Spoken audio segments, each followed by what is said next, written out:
Before we dive into this episode, I just want to let you know if you want to get access to episodes before anybody else, head on over to patreon.com/concerts that made us. And as a bonus, you'll get access to videos of some of the episodes and a host of other benefits. We've also teamed up with Band Builder Academy to offer you 10% off their membership. Details of both can be found in the show notes below. Hello, everyone. It is the spirit of Super Cool Radio himself, Mathew Thomas, and you are listening to Concerts That Made Us podcast.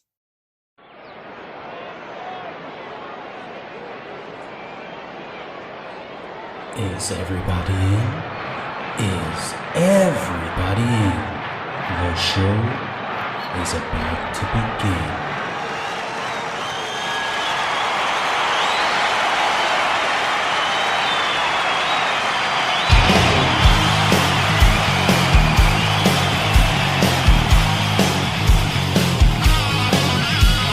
Welcome to the podcast, Concerts That Made Us. Interviews and stories, tales from the bus. We love taking you back to when it all went down. The greatest live shows and that cheering crowd sound. It's concerts, concerts that made us, concertsthatmadeus.com.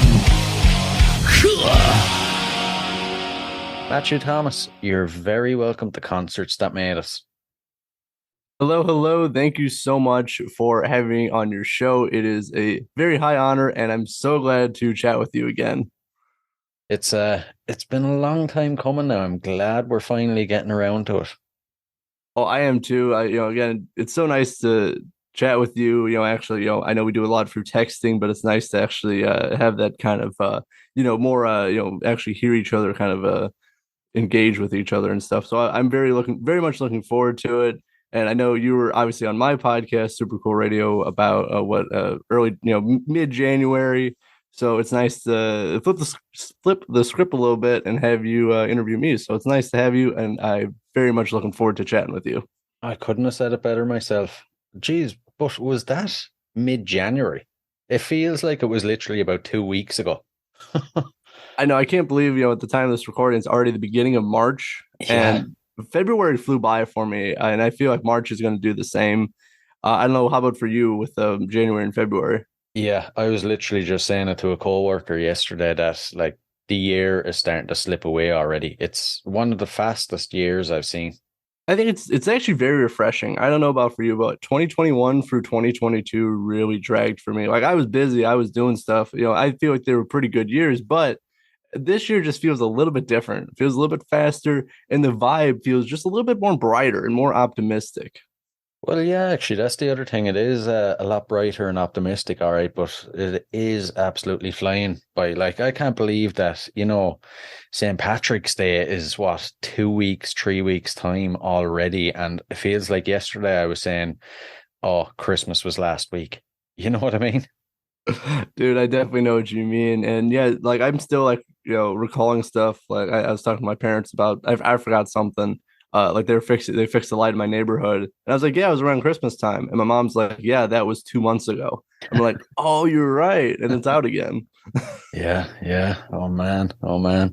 Right. Well, as you mentioned, I appeared on your excellent podcast. It was a fun chat. If any of my listeners haven't heard it, please go check it out.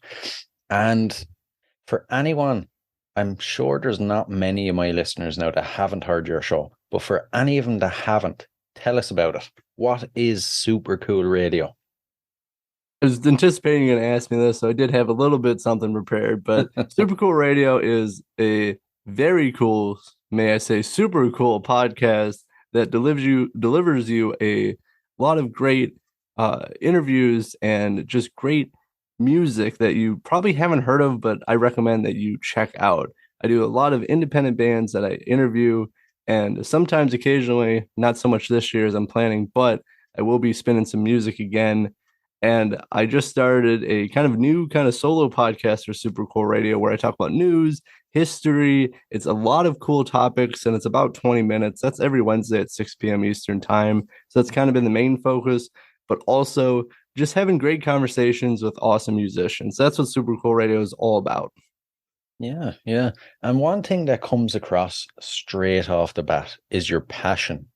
Your passion for the podcast, your passion for music, and your passion for the local music scene. Where does that come from? Well, it kind of started back in 2019 is when I officially started Super Cool Radio. And the year before, 2018, I started really going to concerts. I think I went to like 10 concerts in 2018, something like that. And that's when I really started getting into like music and having music impact your life. I think it's a very powerful thing, especially it allows you to express emotions you didn't know how to express in other ways. So being from that in 2018 to going into 2019, I was kind of looking around, kind of the local kind of rock music because I was the local station here, which is they're doing a lot better. I'm very happy for them with spinning independent bands. But at that time, they weren't really doing that. So I was like, we need an outlet here in the local area of South Bend that caters to these independent bands since no one is really covering that right now. So that's kind of how it really started. I didn't really plan on doing interviews for a while until like 2020. And I was like, maybe I should start doing interviews. So that's kind of where that started. But at the beginning, it's just like I want to showcase these great bands that I very much enjoy that we don't get to hear anywhere else. Since starting the podcast, then, what has been your proudest moment? Oh man, I think two come to mind for a little bit of different reasons. So I think last year was a really successful year for Super Cool Radio. It was probably the best, I think, for 2020 was one of my favorites, and I think just branching out and actually doing things, I think was the most successful. So last year, I had the opportunity to cover Motoblot, which is funny. I'm wearing the Motoblot shirt today. That was an amazing music festival. It takes place in Chicago every year. It's usually the last weekend of June. My friend Nikki from Mystery Action says you should really cover this because it's going to be a really awesome event. And I was like, okay. So I checked into it. I emailed the press person, got my press pass, and it was such an amazing experience. It was so stressful leading up to it because I had to make sure my equipment worked. I had to contact the bands, get the interviews. I had to scope out like where to park and where the Cobra Lounge is. So doing all of that and making sure that all of that's going to work those 3 days was extremely stressful until I got to Motoblot that first day. Everything went really well. I got to meet some really awesome people. I had a really great interview with Susie Moon. So it was so fun and very rewarding because I had to set up, all my arrangements, where the hotel is going to be, my parking, all of that, plus have my equipment with me and do it as a one person trying to cover a music festival. It was my proudest moment when I got back. And well, okay, I don't know. I'm going to say this and, people are going to react however they're going to react to it. But once I got home back to South Bend, because Chicago's about a 3-ish hour drive, 2.5, 3 from South Bend, Indiana, I cried. I was so happy that everything went perfectly with no real incidences or problems. I was just so happy that I cried. So people want to make fun of me for that. That is totally fine. But I don't think I've admitted that anywhere else. But dude, for real, that was one of my proudest moments. Only second to another one, if you don't mind me. Yeah, work away. So in October, I had the opportunity to cover a Dead Boys show at the Hi-Fi in Indianapolis, which is the capital of Indiana. It's about a 2.5 hour drive. So I had the opportunity. So I interviewed Susie Moon again, she's amazing. If anyone hasn't listened to her music, definitely check her out. She's doing so much great stuff, and she's a really awesome musician. Her whole band, I got to hang out with them for most of the show. They are so nice, really awesome people. And I interviewed her. I got to see the Briefs, which they're a really awesome punk band. Another band people should check out if they haven't heard them. So I got to watch them for a little bit, and then I got to interview Dead Boys, which was Cheetah Chrome, Jake Hout, and they were so cool. If you would have asked me when I first started this that I'm going to interview Dead Boys, you would have blown my mind because I never would have thought that was possible. And what was something that really stuck with me was I was talking to Cheetah Chrome, who's a legend who I very much respect. He is so awesome and so cool that he actually really enjoyed my interview with Jake, who I did. That was about a month and a half before the show. And to say that he really enjoyed my interview, that he watched it, that just blew my mind. I never would have thought, that Cheetah Chrome was going to watch my interview and then, enjoying enough that he would tell me, in person. It was amazing. And that was one of my proudest moments, along with covering Motoblot. Man, that's pretty cool. And the whole thing about crying, I don't think that's anything to be ashamed of, because I, for one, know the amount of work that goes into a podcast, and it can play on your nerves a bit. And sometimes you do things and it doesn't pay off. But when you're after putting a hell of a lot of work into something and it does pay off, geez, there's no better feeling, But for sure, especially just to be overcome with the emotions. I've never been kind of that, like, just my emotions just got the better of me. And if anyone went back and looked at my Motoblock coverage for that Sunday, I was wearing sunglasses most of the day because, like, I was already kind of feeling it. So I was like, I don't want, I put my sunglasses on to calm myself down a little bit, because I was like, I'm not gonna, don't want to go full blown, emotional during this last day. So that's why I was wearing my sunglasses. I picked them up at the gas station like the night before. Yeah, I get you. And before we dive into the rest of the questions I have for you, what are some of the obstacles you've had to overcome when it comes to the podcast, from setting it up to making it successful? Oh man. Well, that's a loaded question, my man. I would say the biggest thing is reaching people, whether that's in person or through social media, as we talked about in the last interview, which we're a little bit, we focus a lot on the negative stuff. And honestly, that was 2 months ago. I've had a lot of things change in my life that I've told you about before this interview. So I'm feeling a little bit more happier and optimistic with stuff. So I'll focus more on, like, because we covered a lot in our interview that was on my podcast. So obviously the biggest thing is reaching people. We talked about social media, how it kind of works against creators, especially not established creators or independent creators. So there's always that obstacle of how do you reach people? Like, my post last week didn't really reach as many people as I was hoping for, but I'm always thankful for the people who I do reach via social media. I think one of the biggest challenges is definitely equipment. Having great equipment to compete. Like, it's hard with no budget. This is all mine, as with you, this is all our money that we can have to work with is our own. So that's kind of the biggest thing, to make sure you get proper mic. I bought a backdrop for this year and hung that up. It's mostly straight for the most part. But also having good road equipment, because I do, as I said, I cover, in-person interviews usually at shows. So making sure that my equipment works, but also, again, being one person. So you have to make sure your equipment is good, but also that it's simple enough that you can do it, because obviously with the shows, especially, you're on a time crunch. Sometimes you got 15 minutes total. That's not including your setup. That's not including the interview. That is every time you have. This is the most time you have with this person. So you have to, set up quickly. So that's why I have a pretty simple setup.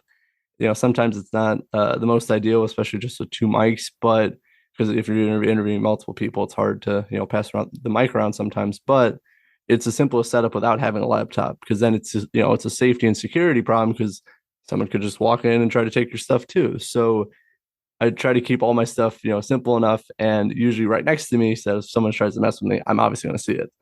So I would say definitely having great equipment and being able to just talk to people and reach people, understand why, have people understand why you're doing this and who, check out the band you're supporting and all that stuff. But I think right now, the biggest challenge right now, as I told you a little bit before the interview, so I got a huge rush of interviews that I'm very grateful for. So trying to plan all that out and trying to come up with good questions to ask, that I'm not just asking the same set of questions every time, that I'm, doing research and actually having more in-depth conversations about either the music scene or their song or just them in general too. So I think that's time, and coming up with good questions is my challenge right now, just because I am so busy. When it comes to interviewing people, then, do you feel like there's a line? Do you feel like because it's a music podcast, you can only talk about music? Or do you feel like you can literally ask them anything? That's a good question. It depends on the person. I know it sounds it's kind of a generic cop out, but it really depends on because I've had interviews with well, if anyone's familiar with the Killer's Confession, Waylon Revis. Uh, that was a very interesting conversation. If anyone wants to check it out, obviously it's available on Super Cool Radio. Just because I wasn't expecting that where that conversation went. I mean that in the coolest way. We started talking about like the social media and the influencers and stuff like that.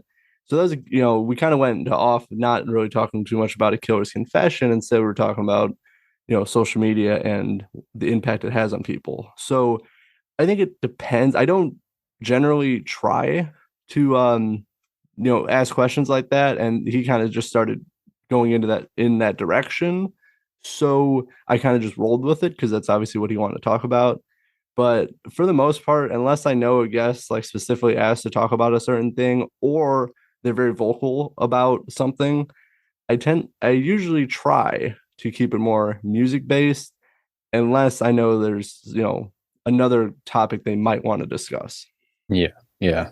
I get you. I get you. You kind of, with guests, you want to kind of almost give them the lead to decide where the conversation goes to a certain point, I suppose. You want to kind of just be the guiding the conversation. But if they want to take it in another direction, you just let them.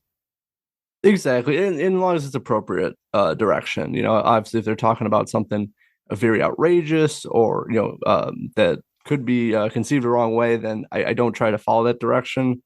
But usually if it's just like, I have no problem talking about many different things, especially many different aspects of life and culture. I don't have too much problem with that unless it starts to offend somebody. Then it's like, all right, I'm not going to go in that direction, because there is a line with that as well. Yeah. Yeah, exactly. Right, we'll dive into some music questions then to see where your love of music came from. Let's do it. Can you remember your earliest musical memory? Oof. Okay, well, okay, I'll give you two. I'll give you my earliest musical memory. I would say my brother was like a huge fan of like classic rock, like probably when I was in fourth or fifth grade, and he's older than me. So he was listening to like Alice Cooper, Deep Purple, like those kind of like what I mean, those really classic rock bands. Mm. And he had a stereo that he bought because he saved up his money, bought this really cool stereo that he still has. I really like it. So he would buy CDs and we'd listen in his room. So that was growing up, probably fourth and fifth grade. That's probably at least the moments that stand out to me. I see. And did you grow up in a very musical house? Was there always music being played? Were your parents big into music? Yes, definitely. My mom and dad would talk about the different concerts they went to when they were dating and when they got married. And my dad and my mom both have a very cool vinyl collection. And for a while, we had a record player until it was like one of those like huge boxy ones. Unfortunately, that eventually did break. And at that time, like vinyl wasn't as cool as CDs. So like you couldn't find the parts for it. Now it's the opposite. Like there's record players and parts for them everywhere. So now we finally got a new one, and we don't listen as much as we used to, but yeah, we still got that vinyl collection and a new record player now. Do you think you'll ever become a bit of a vinyl person yourself and start collecting them? Maybe. I like CDs because I like the portability of it. Like I have a CD player in my car. Like that's the only thing I have. I don't have like I have a radio and I have a CD player. That's all I have. So I kind of lean more towards CDs, but it's so nice to just hang out and listen to vinyl just because of that unique sound it has. Yeah, definitely. And we'll flash forward to your teenage years then. What kind of music, were you exposed to by your friends? Ooh, so friends wise, I didn't really talk too much music with my friends. Too much. Usually like if I did, they were kind of in the same category that I was listening to. I know like well I would say like my friend Jordan, he was really into Hailstorm probably in high school, so that's how I kind of started getting into that. I was familiar with them, but I started getting more into them because I was hanging out with him. So I would say that, but like usually all the stuff I kind of listened to, like from my brother, I was kind of taking that into high school. And probably at the end of high school, I was kind of getting more into punk, but that was kind of just my exploring, not too much influence outside of that. And when it comes to listening to music, what's your guilty pleasure? Is there a band or a genre of music even that you listen to that maybe your listeners would be shocked by? I feel like it's hard to shock my listeners with stuff just because of how much stuff I do. Or like, when I had my radio show, I pretty much played everything. Occasionally when I'm on the treadmill, like I'll listen to pop stuff, like on the treadmill, and that's really just to get moving. You know what I mean? To kind of feel, get the energy moving and up, so that way you can like run on the treadmill. So I say I haven't listened to it in a while. I've kind of just been going to punk now, but for a while I was listening to pop music on the treadmill. It's good to get the motivation going, I suppose, to work out. And one thing Super Cool Radio does is it shows how happening your music scene is over in Chicago. It seems like it's very vibrant. And I'm even noticing a lot of bands I'm interviewing lately, a lot of them are coming from Chicago and surrounding areas. Now, when you were growing up, what was the local music scene like then, and how did it compare to it now? So the interesting thing with me, I didn't really get started in the local music scene until I started Super Cool Radio, which is kind of weird.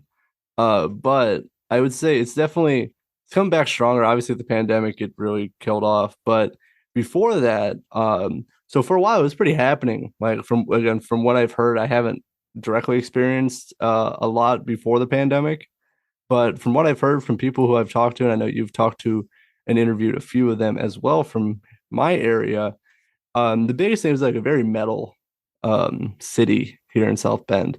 So like there's a lot of metal shows, and it was kind of a tour spot. You'd go from Chicago to South Bend, then you'd either go to Michigan or south, to like Indianapolis or Ohio. And so that would kind of be a resting point for bands. It might not have been like the most packed show you went to, but it was kind of for them to make money and keep touring without having to, because Detroit, Indianapolis, and Ohio, they're not that close to Chicago. So they'd get a little bit of a break, and then they can continue touring, and the opportunity to make money, then continue touring as well. So that was going on a lot. It kind of died out a little bit in the late 2010s, just because it was mostly, just bands weren't booking shows there, unfortunately. So it kind of died out a little bit. But now, after 2020, I've really noticed that people are getting way more serious about the music scene and trying to revitalize it. And also probably because they missed it, because that, obviously when 2020 happened, there wasn't any shows going on. They're probably like, oh man, we probably missed, some great opportunities. So when shows finally did start booked again, people were starting to get really passionate about it. They're promoting it, they're sharing it, they're supporting other bands. So I think, that was like the one, the silver lining of the pandemic was that people kind of woke up and realized like we should do this more seriously, because it got taken away from us. So we got to put all of our energy into that for the time have, because you don't know what's going to happen. Yeah, true. And, is your city kind of, say, a massive band, say on the level of Metallica, who's Metallica? Say a massive band like Metallica, or even someone like Alice Cooper announces a national tour. Is your city the type of city now that it's guaranteed they will play there? I wouldn't say guaranteed, but obviously Alice Cooper comes here every few years. He plays at the local kind of performing arts center. I've seen him a few times. I think I've seen him twice here in South Bend. And so he's been coming more frequently now, I've noticed, but he would probably come before the pandemic about 4 or 5 years.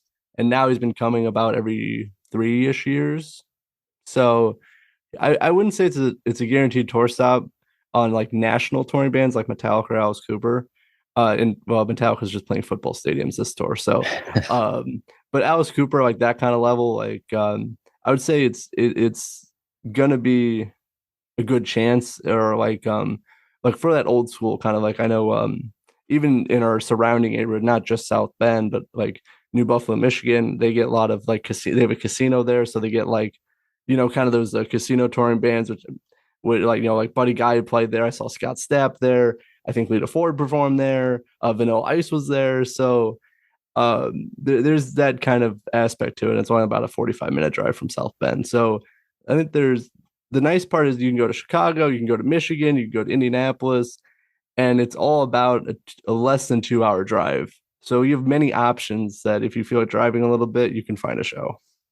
Oh, pretty sweet. Pretty sweet. And, we'll dive into your concerts now, because I know you've been to some pretty cool concerts for the podcast and outside the podcast, I'm sure. So can you remember your very, very first concert? Yes, that was Alice Cooper in 2013. Oh, man. You see, now, that's like, I would love to be able to say Alice Cooper was my first concert. Like, that's major. He's one of the coolest guys ever to hit the music scene, Oh, definitely. And it just blew my mind just going to that show because I wasn't super familiar with Alice Cooper. Like he's now my favorite artist because of that show. That was the first show I went to, and it just blew my mind. So my brother, he went a few years before to see Alice Cooper, and I was like eighth grade, maybe. I think eighth grade. And my parents like, nah, not old enough to go. So I'm like, all right. But next time he showed up, I was like, I think sophomore, junior in high school. I don't exactly remember. But my parents like, yeah, you can go. And I'm like, yay. So that show just blew my mind. We got it's a nice performing arts center, and it has like an opera box because it's like an old school kind of theater. I forget, it's like 100 and some years old, I think. So we got the opera box, which was cheaper, and you're like right on the side of the stage.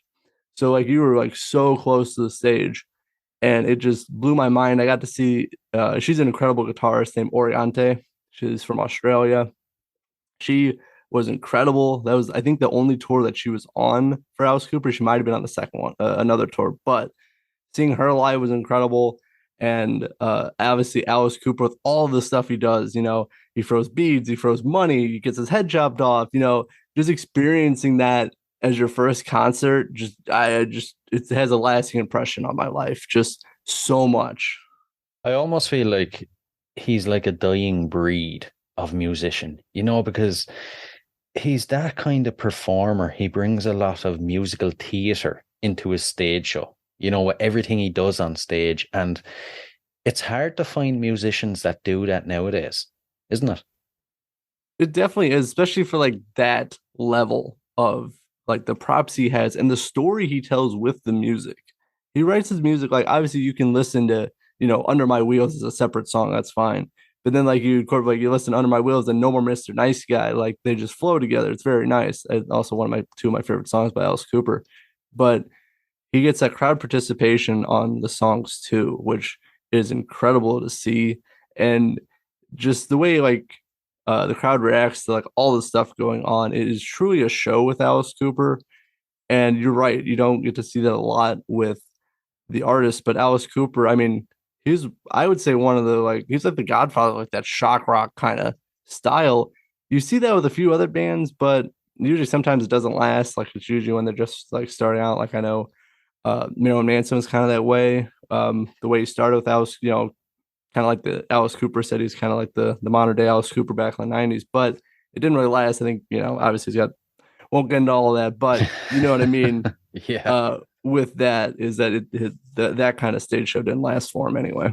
I think it kind of, when he started off, it was like Alice Cooper-esque, that sort of shock rock, but he took it too far. He escalated it too far, like cutting himself on stage and spitting on people and all that sort of stuff. He took it way too far, and obviously something like that isn't going to last.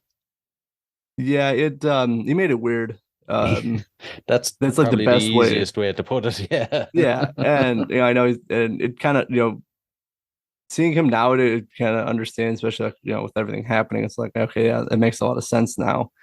But he obviously was based off, when he first started, he based it off Alice Cooper.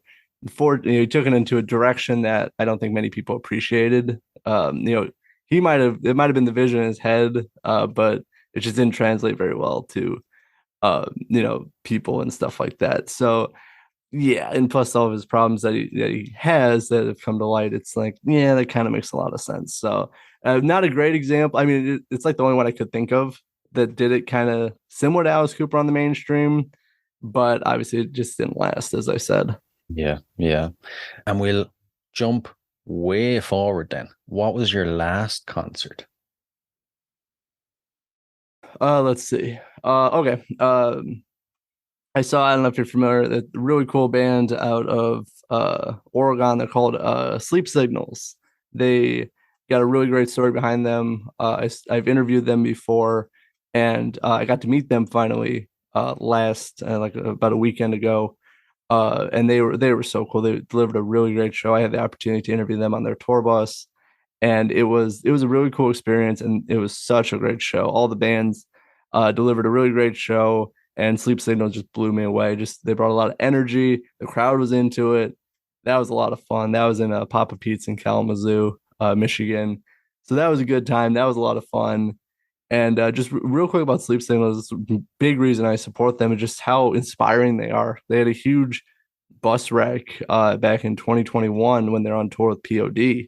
Oh, man. And that took them out for about a year. Like they had to recover from injuries, lost gear, that kind of stuff. And it's just so inspiring that they're back. And honestly, they're back and still at the same level that they're performing at since all that happened. They're back and they sound really great. And I think they got a lot of momentum behind them now. I think they got a lot of fuel for them. So I hope the best for them because they definitely deserve it. Yeah, sounds like it anyway. Jeez.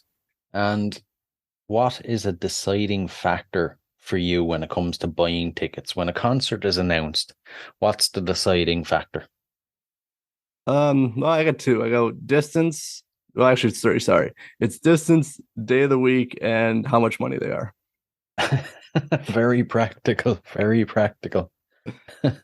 So like obviously like I'll make exceptions for some bands and stuff, but yeah, it's kind of big. I mean, I guess the deciding one's like the day of the week. Like, I'd love to see a concert, like on a Wednesday, Tuesday or Wednesday or something. But unfortunately, especially now with my schedule, it's like, oh, I can only really commit to the weekends now for stuff.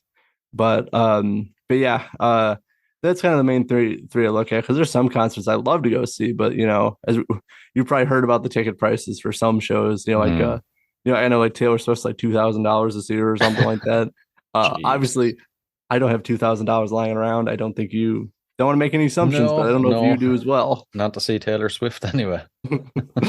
But yeah, it's obviously if it's a band who I really want to see live, like obviously I'm seeing Alice Cooper and Rob Zombie coming up in September. Oh, man. I am so jealous over that. When I seen that announced, I was like, I know for a fact they're not going to come to Ireland, but a small part of me was like hoping for a miracle.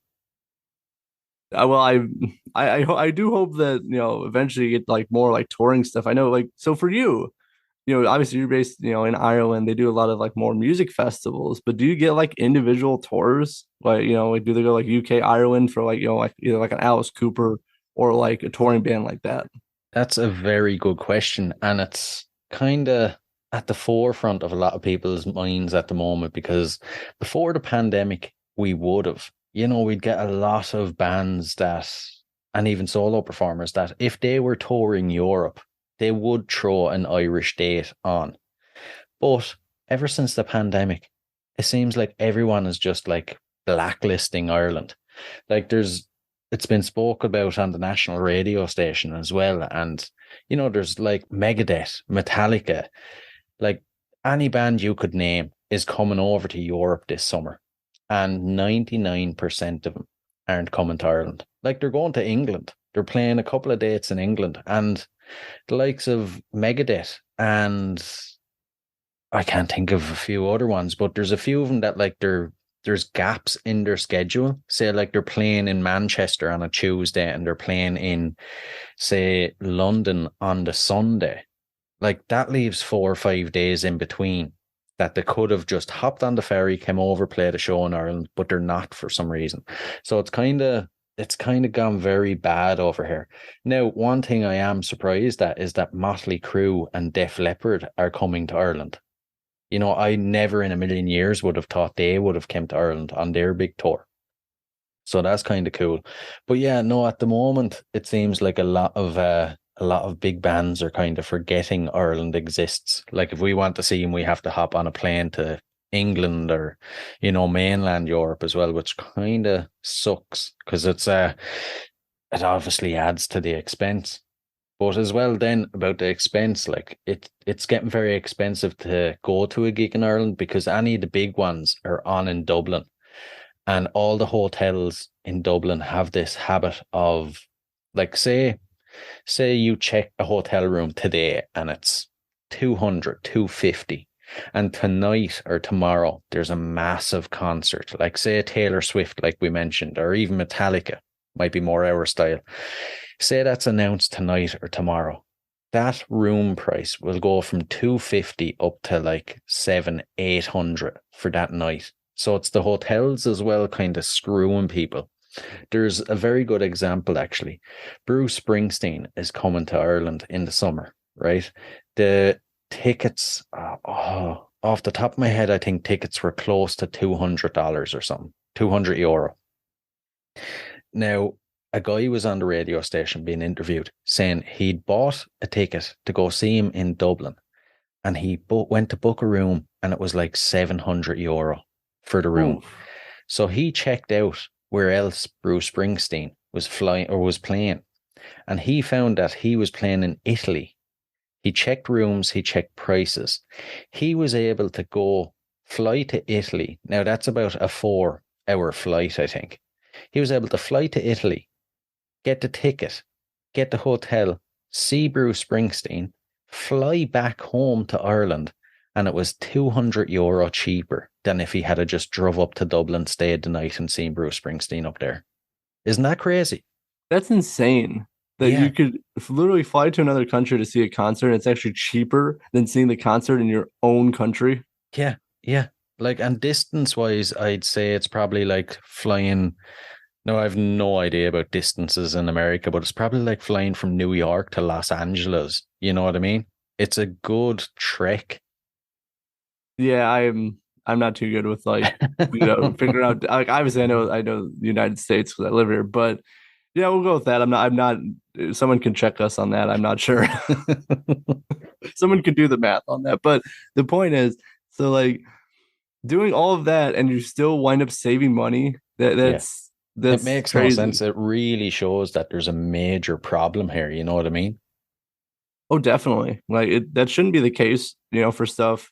I do know, like even here in South Bend, like if it's like we have college football here, we have Notre Dame, so sometimes the prices are more expensive depending on what time, what weekend you go. If it's a football game, they're going to be more expensive, but usually it's not like a $500-600 change. It's usually maybe a 100-200 change, but still, it happens here, but not as extreme as like what you were talking about. Yeah. Well, like it's because one example is Disturbed. Now, they have been on my list for a long, long time, and they're playing Download in England in the summer. And I think it's June, could be. Yeah, sometime in June, I think. But at the point when that was announced, they had no other dates on their calendar for the year. Right now, a couple of weeks ago, they announced that they're playing, I think, 5 or 6 other places around Europe around that time. They're even playing in Israel, I think. And I was like, come on, guys, you're in Download on the Thursday or the Friday. You've nothing planned for a couple of weeks around that. Literally an hour on a ferry, you're over to Ireland, because they do have a massive following in Ireland, But no, they just won't. Maybe it's too expensive or something to hop on a ferry with all their equipment and come over just for one show, because that's the thing. Big bands, and when they come to Ireland, it's such a small country that they'll only get away with playing one show. Like, it's not like they can play Dublin and then travel and play some other part of the country. It's such a small country that everyone in the whole country that wants to see them will travel to Dublin or say to Cork, No, I got you for sure. I unfortunately, I don't understand why either. But yeah, I'm very surprised for, especially if they do have time to do it. And obviously you're just going to play one show. It's not going to travel the whole, travel all of Ireland. Yeah. So dude, I hope eventually, like, not to brag or anything, I had the opportunity to see Disturbed in 2021, and it was an amazing show. It was. Okay, we're not friends anymore. No, that's it.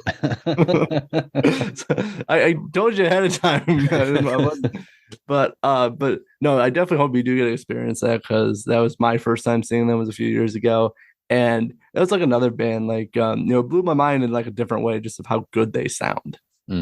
Yeah, definitely. And a funny story that popped into my mind about bands coming to Ireland, actually, it's a band that the two of us know really well. I think I told you at the time I was going to see them, and I couldn't believe they were coming to Ireland.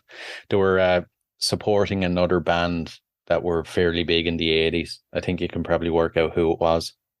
Okay, I think I know what you're talking about. Anyway, they were coming to Ireland a couple of months ago, and I immediately bought tickets, drove to Dublin, got to the venue, was sitting there for like, now I text the lead singer saying I was looking forward to the show. They were on the ferry from England coming over. He texts back, said, "Brilliant, thanks a million, can't wait to hook up with you." That sounds so wrong. Hook up, that means something else. You clarify that sentence first. Yeah, can't wait to meet up with you and have a beer or whatever. There you go. Yeah. But anyway, long story short, 2 hours pass. I'm like, what's going on? No bands show up. There was the venue was packed. I happened to see the promoter going by, and I just stopped him. I said, "What's the story?" He goes, "I've no idea. We don't know where the band is. Don't know what's going on." Another 40 minutes went by. Asked someone working at the venue, "Oh yeah, there's some trouble at customs." Long story short, they got stopped at customs, got searched. The whole thing they ended up getting through customs, but they got through like 4 or 5 hours later, missed the gig. And it was actually the most disappointing experience I've had at a concert now, because I've never got to see anyone I've interviewed live, and this would have been the first time, and I got on so well with that person that I was really looking forward to seeing them live, and it didn't happen. You know what I mean? Dude, I definitely know for sure. I know who you're talking about. And fortunately, obviously we both interviewed, the person, and the whole band's really awesome. I haven't had a chance to meet them in person either, but yeah, just the way like that, it wasn't by any fault of their own that they missed the shows, because they got hung up in customs, which it's so heartbreaking. Like you're like, hey, this is gonna be an awesome day. I finally get to meet this person, and then for no fault of either party, it doesn't work out. Yeah, exactly. Damn customs, huh? Another reason why I hate Ireland when it comes to concerts. But I did see that person announced last week that they're working on their own headlining European tour. Saw that. Hopefully, at some stage they'll come to Ireland with that and get through customs. I hope they successfully make it to that show and you actually get to meet them. I have the opportunity, hopefully in May, to see that same band, and I'm super excited. Oh man, that's going to be cool. Their stage show is supposed to be unreal. Like, even if you didn't like their music, you're guaranteed a good time. Oh, dude, and to listen to like their, where they started to where they are now, just they've grown so much as musicians, dude. It's incredible. Yeah. And you know what, actually, I've often thought to myself, isn't it such, like, I know we kind of have more of a, not so much a relationship, but more of a link to them, I suppose, than just the average listener. But isn't it such a pleasure to watch their journey? I feel like we're watching a band actually, when we ask a band, like, how did you start or how did you get to where you are? I feel like we're watching the process in real time with them, because, you see them small playing clubs, you see them land this support gig or support tour with a bigger band, and now they're going to be headlining themselves. Like, it's actually a real pleasure to watch, and they really do deserve it.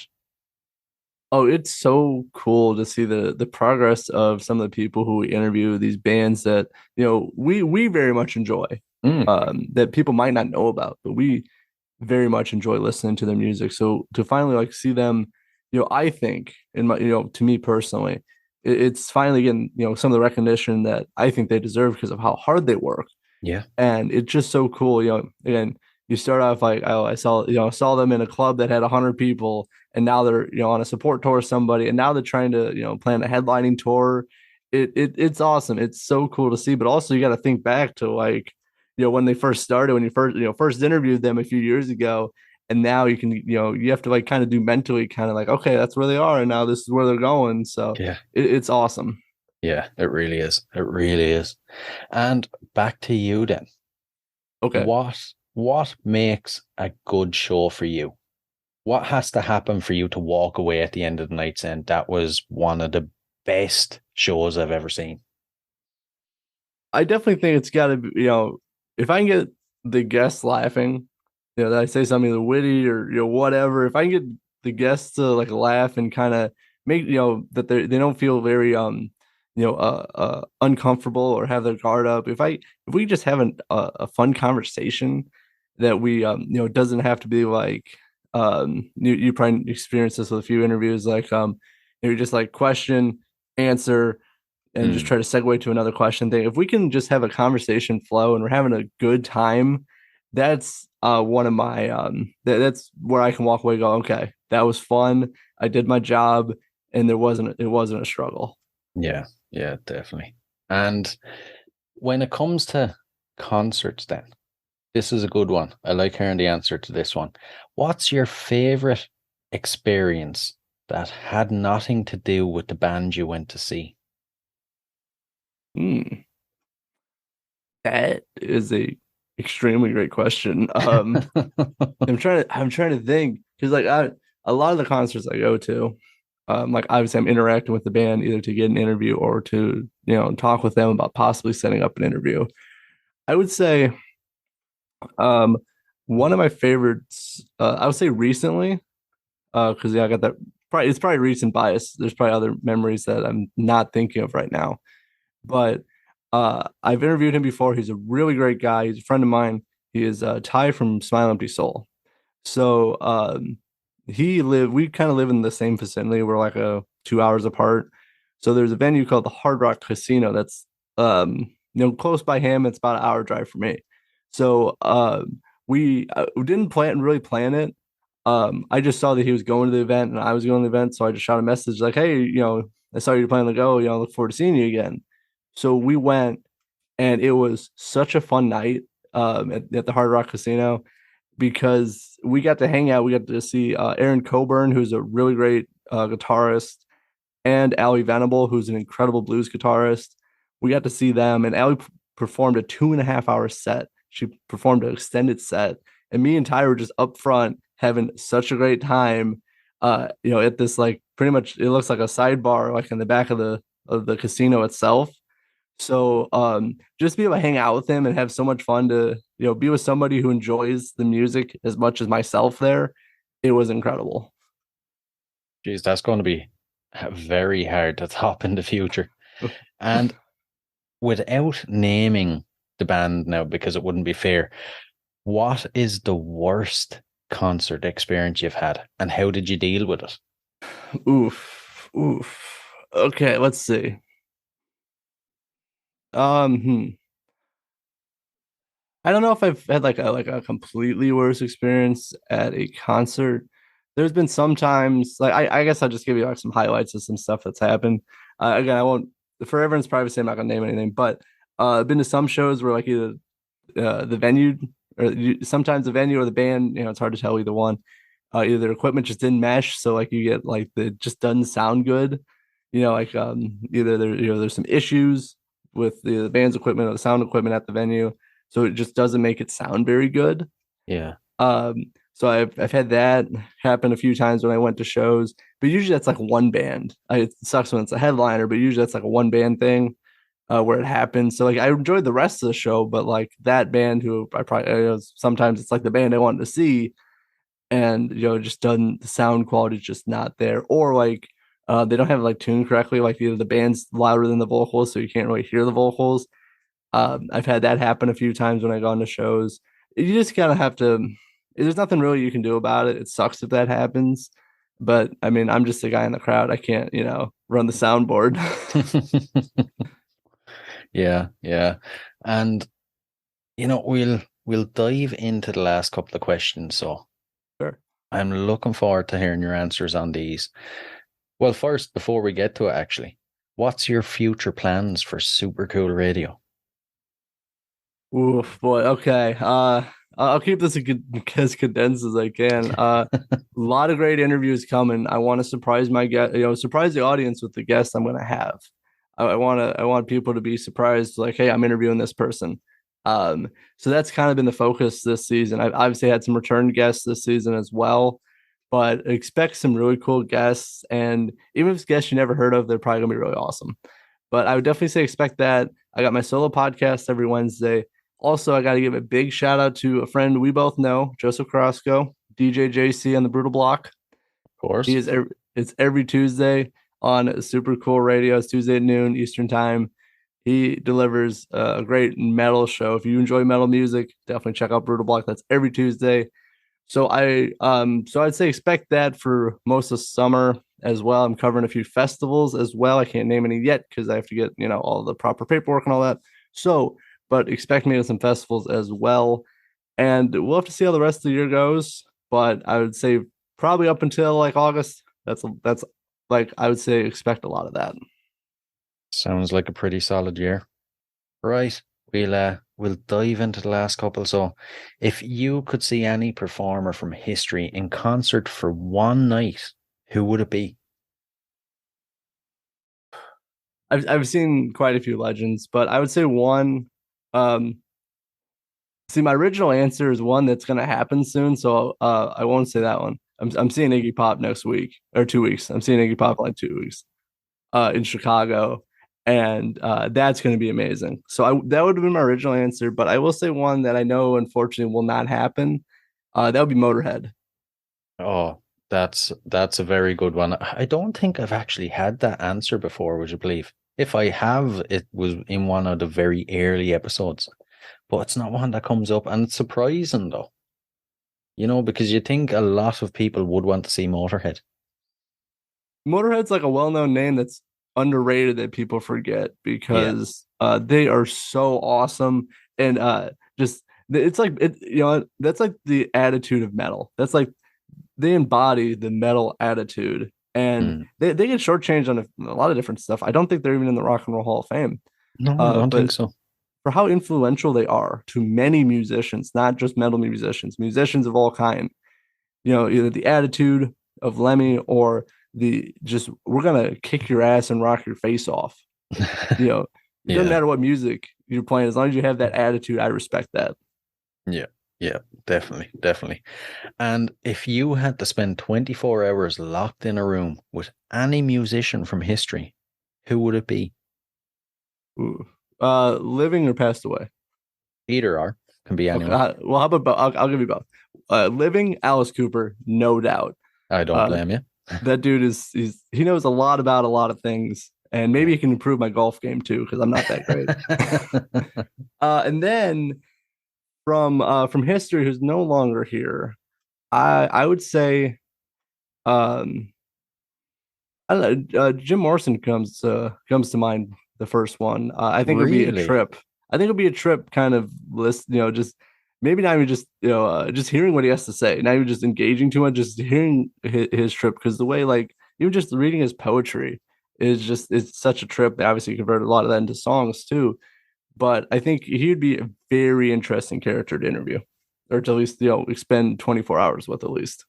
Yeah, I have to say I'm absolutely shocked. If you had given me like a full day to come up with answers that you would have given to that question, I would have never said Jim Morrison. Jeez, man, you're after totally shocking me. Well, I'm glad. I'm glad I'm here to shock you and intrigue you with my answers to your questions. Well, you're certainly doing that. And the final one, sadly, the final one. What song would appear on the soundtrack to your life? Ooh, that's a good one. Man, so many just came to mind. So much. I've been on like obviously I've been listening to Iggy Pop because I want to see him live, but that's kind of like the main stuff I'm listening. I'm started listening to. I don't know if you're familiar with Living Color. Yeah. I got to see him live like 2 years ago. Amazing. So I've been like, that's what I've been listening to lately. But if I just pick a song that kind of defines my life or like a soundtrack to my life, you know what? I don't know if you're even familiar with this one. It's Hotter and Hotter by Rollins Band. Anyone got to check that out. It's pretty much just going so hard and so much that people question why haven't you burned out yet, and that kind of defines me. Right. Perfect choice. So, listen, Matthew, I feel like this could have went on for hours now if we had more time. It's been an absolute pleasure chatting to you. We'll have to do it again in the future, maybe an anniversary episode or something next year. Let me know anytime. I am more than happy to have you have me. There we go. I'm more than happy to chat with you. And honestly, I would say I'll have you on my podcast too at some point too. So I appreciate you taking the time to chat with me. It's always an awesome time, and I very much appreciate it. Hey guys, I really hope you enjoyed this episode. If you did, please rate and review us on iTunes and Spotify. And if you're interested in signing up to Band Builder Academy, use the link in the show notes below and enter the code CONCERTS and you'll receive 10% off.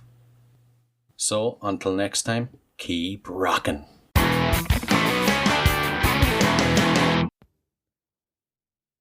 Hey, what are you guys still doing here? The show's over. It's over. You can go home. Go on. We'll see you next time. We'll be here. Bye.